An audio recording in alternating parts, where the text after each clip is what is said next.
Welcome to the August 24th Zoom Satsang presentation. Om Sahana Bhavatu Sahana Bhunaktu Sahaviryam Karavavahai Tejasvinavadi Tamastu Mavid Vishavahai. Om Shanti, Shanti, Shanti. And our first topic today, the nature and worship of Lord Ganesha. Jai Ganapati. This presentation is based on Gurudeva's writings about Lord Ganesha in his book Loving Ganesha, Hinduism's Endearing Elephant-Faced God. Lord Ganesha is referred to by many different names. Some of the most frequently used are Ganapati, Vinayaka, Vigneshvara, Gajanana, Ekadanta, Pillayar, and Lambodara. Though some Hindus consider him to be the Supreme Being, which is the viewpoint of the denomination called Ganapatyam, most consider him to be part of Saivism. However, regardless of one's philosophical viewpoint, all Hindus venerate Ganesha. In fact, Ganesha is the most widely worshipped god in the Hindu pantheon, as he is traditionally worshipped at the beginning of all rites and ceremonies. In Saivism, Ganesha is the older son of Lord Shiva. The younger son, of course, is Lord Skanda. Ganesha's most distinctive feature is his elephant head.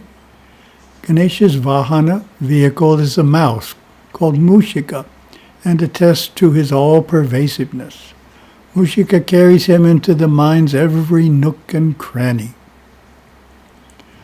Lord Ganesha is the leader of the Ganas, who are Shiva's attendants or Devanic helpers. And the question to you, how does Ganesha help with obstacles?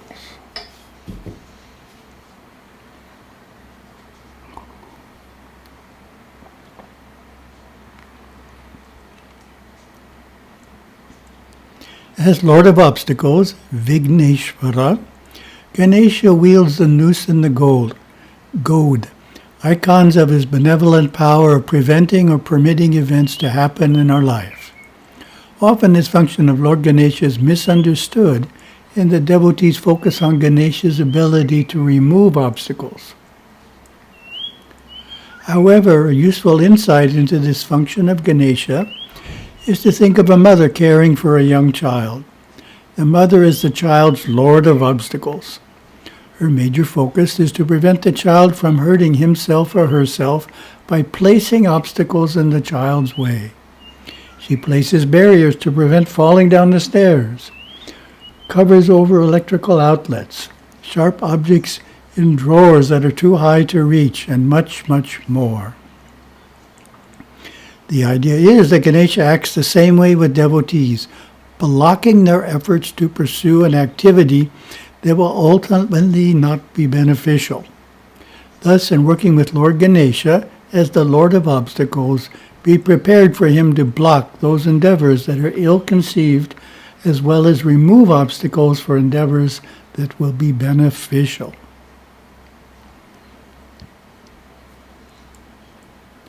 Also, before we petition him, he expects us to use all of our faculties to arrive at the decision he would have made. Exert your full efforts, and Ganesha will supplement them to help you be as successful as your karma and dharma allows. In scripture, Ganesha is sometimes identified with the Rig Vedic god Brihaspati in the Rig Veda verse 2:23:1. Gananan tva ganapati gunavamahe kavin kavinam upamashravastamam Yeshtarajam Brahmanam. Brahmanaspatahana shrunvan nutibiseda saranam. And a reference in second Vedic verse is also sometimes identified with him, which is the Taittiriya Aranyaka, where there is a reference to Dantim, tusker, which is a word that occurs in the Gayatri sacred to Ganapati. Tanno Danti Prachodayat. Let that tusker illumine our thoughts. Reference to Lord Ganesha is found in some of the older Puranas, and two latter Puranas, the Ganesha and Mudgala, are exclusively dedicated to Ganesha and contain extensive information on the mythology, cosmogony, genealogy, metaphors, yoga, theology, and philosophy relating to him. Dhamma literature, the 2,200-year-old scripture, Tirumandaram, begins with the invocation to Lord Vinayaka. Five-armed is he, elephant face, with tusks protruding, crescent-shaped, son of Shiva, wisdom's flower, in heart enshrined, his feet I praise. Hinduism is not the only religion in which Lord Ganesha is found. As would seem quite natural, he is also found in the Buddhist religion. The followers of Vajrayana, Shakya, of the Mahayana sect of Buddhism, are of the view that a spiritual aspirant cannot obtain siddhi, success, without the help of Ganesha. An image of Ganesha is placed along with that of the Buddha in the Vajrayana Buddhist families, particularly in Nepal and Tibet.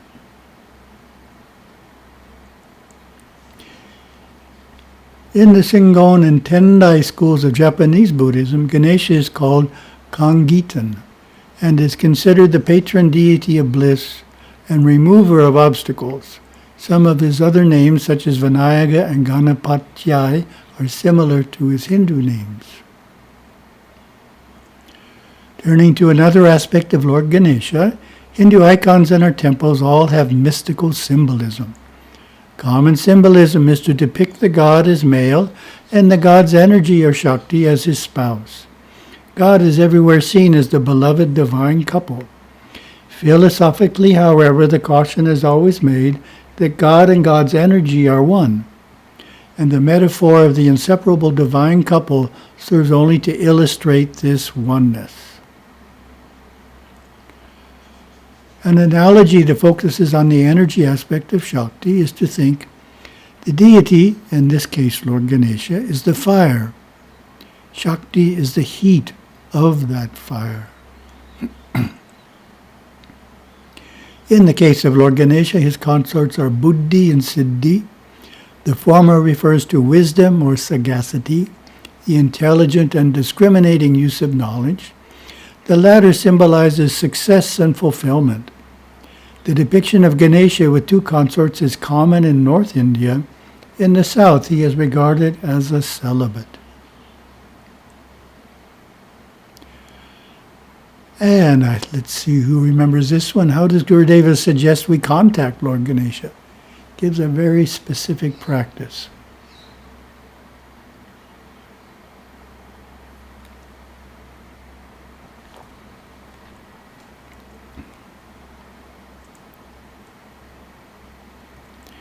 In Loving Ganesha, Gurudeva detailed the following spiritual practice that you can use to contact the Lord of Obstacles.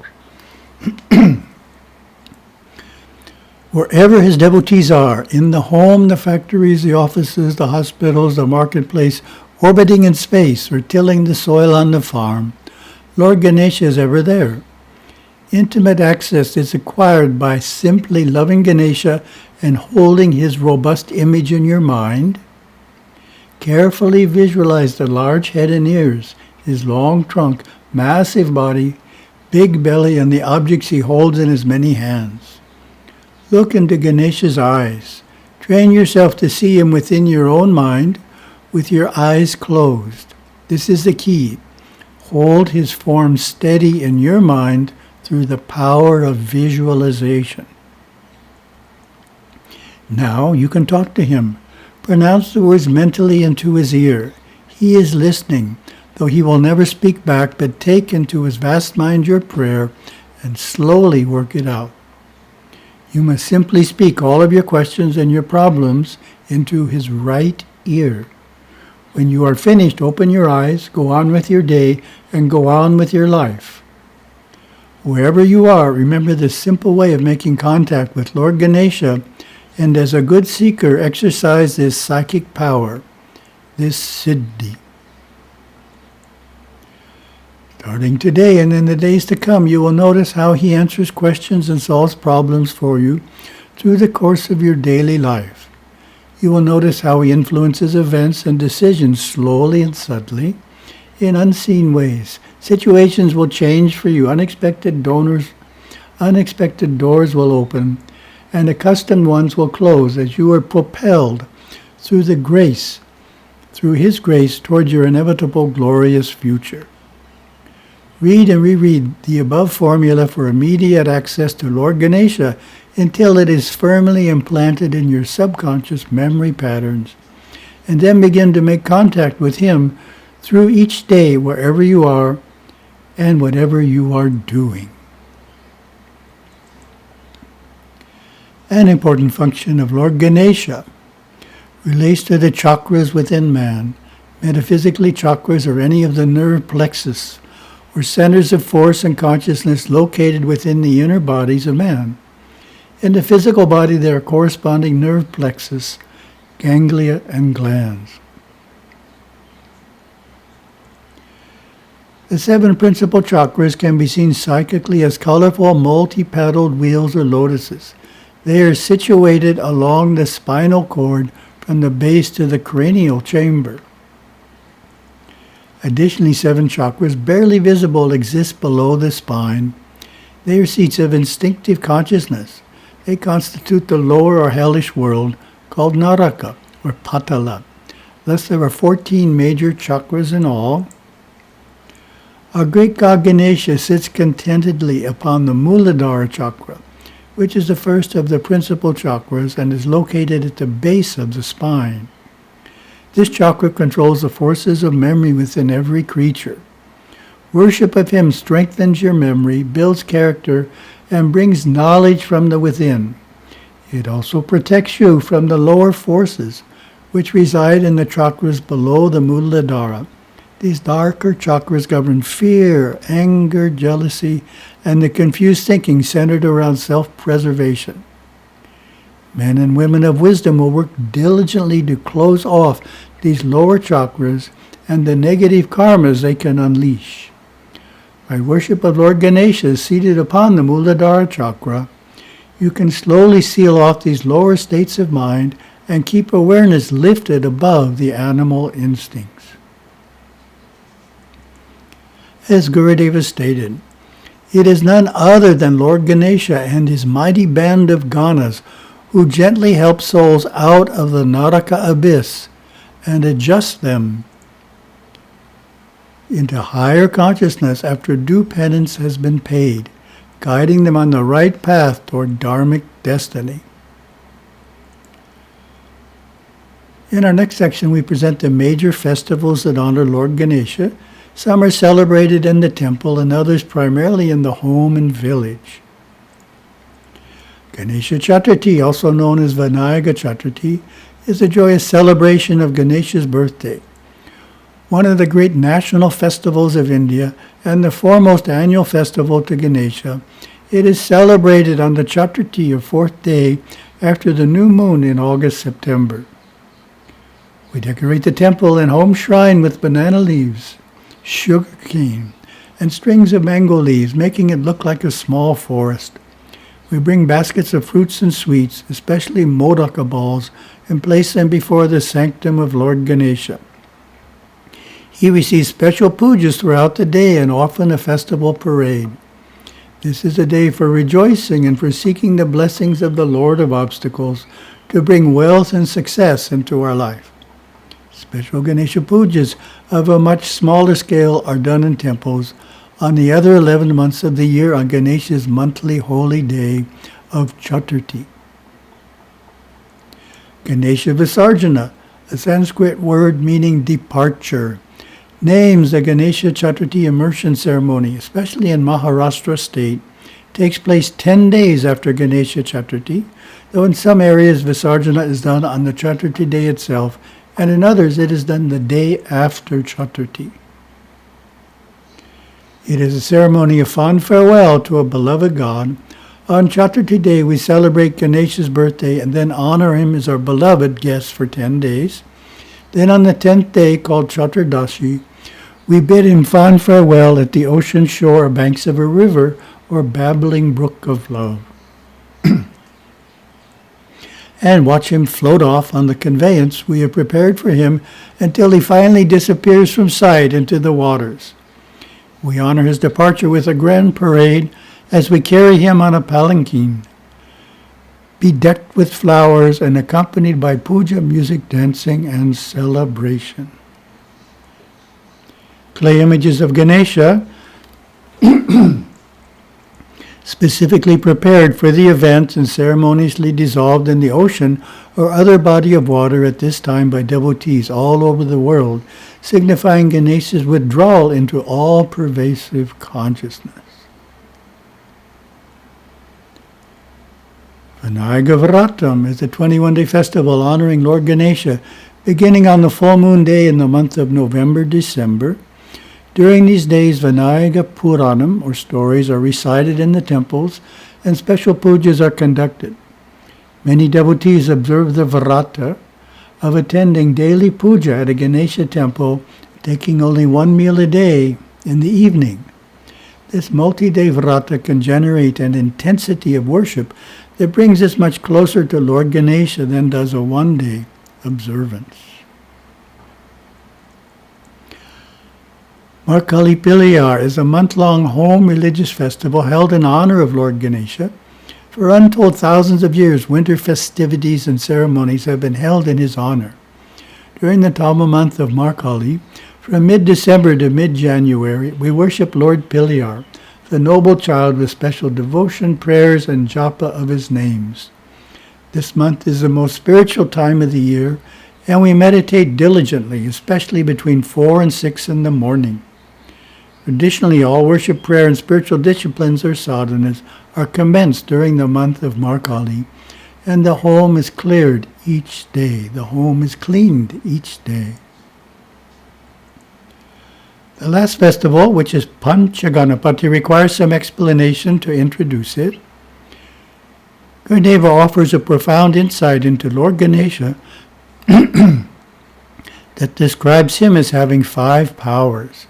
He explains, "Come, now let us turn our hearts and minds to the 5 powers of Lord Ganesha." Devotees have asked for elucidation of the 5 profound ways this great God functions in helping us from the inner worlds. For many Hindus in both East and the West, it is this understanding of the 5 powerful positive powers, or Shaktis of Lord Ganesha, and their 5 powerful asuric counterforces that makes religion a working part of the devotee's life and a stabilizing force within the extended family, which embraces kindred, friends, community elders, and close business associates. This knowledge and practical experience has helped them understand just how intimately Lord Ganesha works with each of us every day in even our mundane life.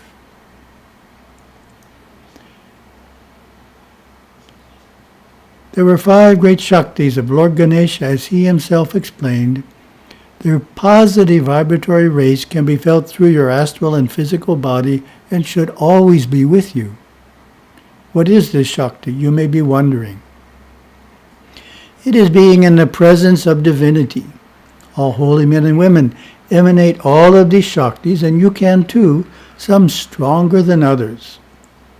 Shakti is divine radiation from the 3rd world through the 2nd world into the 1st. The astral body is in the 2nd world and lives inside the physical body. It is through the astral body that Shakti is felt. The Shakti comes from the 3rd world and permeates the astral body in the 2nd world. This is why the physical body sometimes seems to feel filled up with Shakti from deep within, permeating out to the inside of your skin.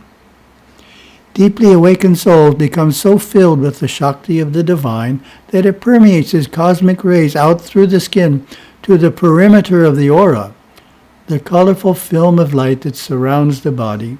It is felt by other people and attributed as a personal darshana. Thus it can be said that Lord Ganesha has 5 aspects to his presence.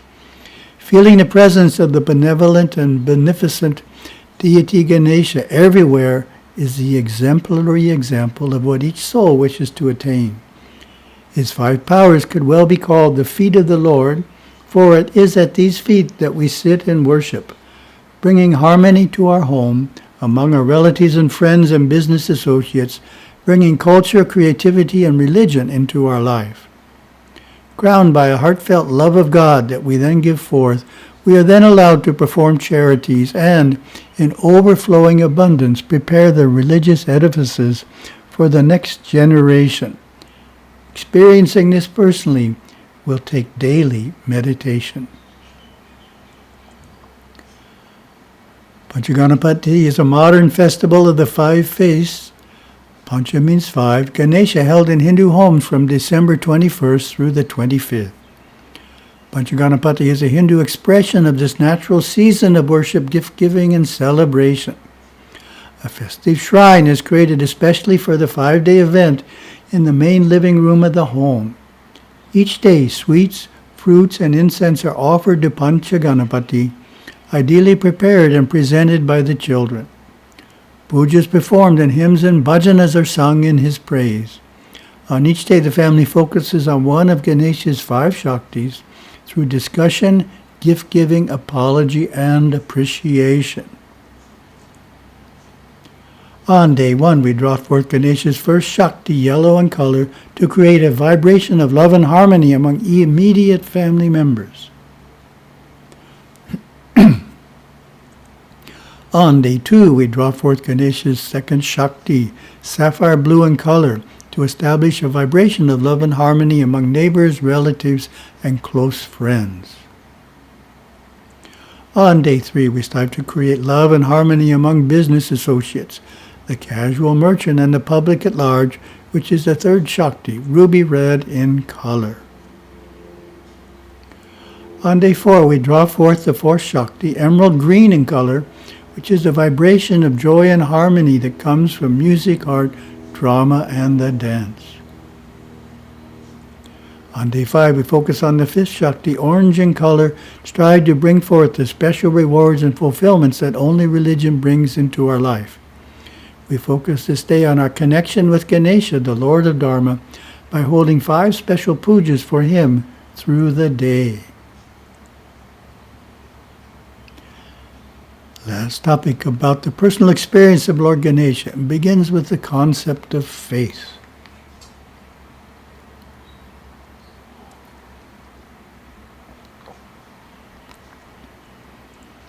Faith is central to all the world's religions.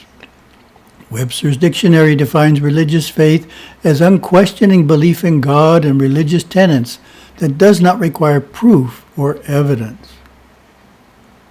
The Hindu view of faith is somewhat different. It is more than hope, more than belief. This is because in Hinduism, faith is not a static state. Rather, it is constantly deepening through personal experience and spiritual growth.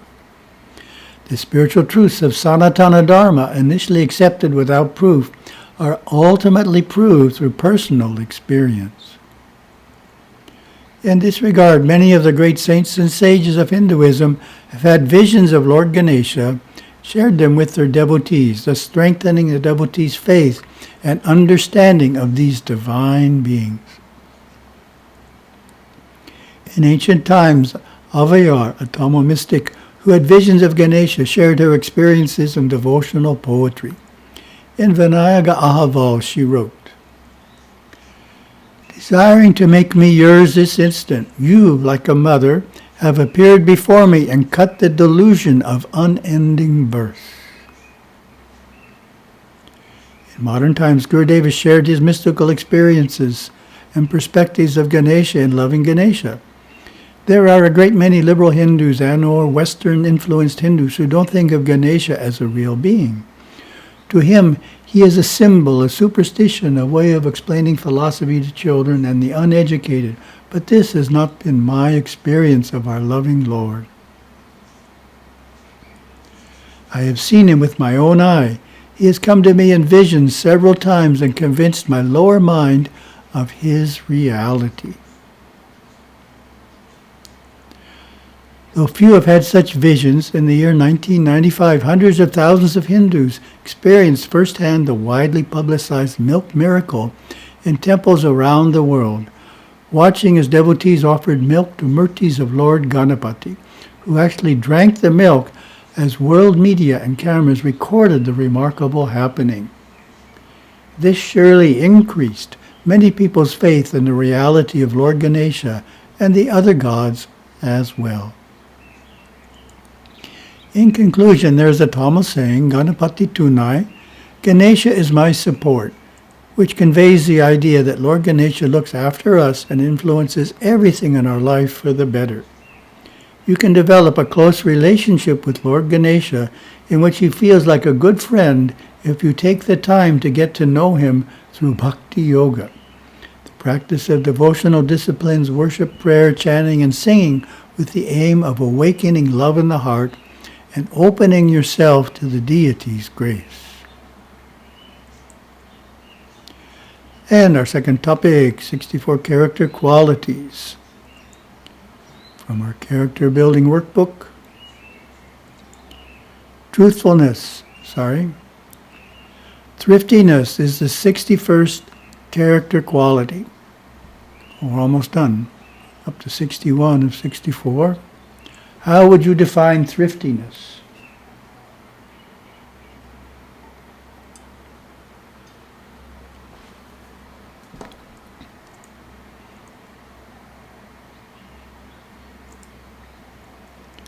The workbook gives this definition. Thriftiness means using money carefully and not wastefully. I practice it by not purchasing things I don't really need or that are beyond my budget. The opposite is extravagance. As devotees, keep a monthly budget and regulate expenses according to their revenues. Shiva's devotees keep a monthly budget and regulate expenses according to their revenues. They never abuse credit or indulge in extravagant buying, for they know that spending in excess of income invites misery. Reflection. Take a moment to identify a few ways in which you could improve in thriftiness.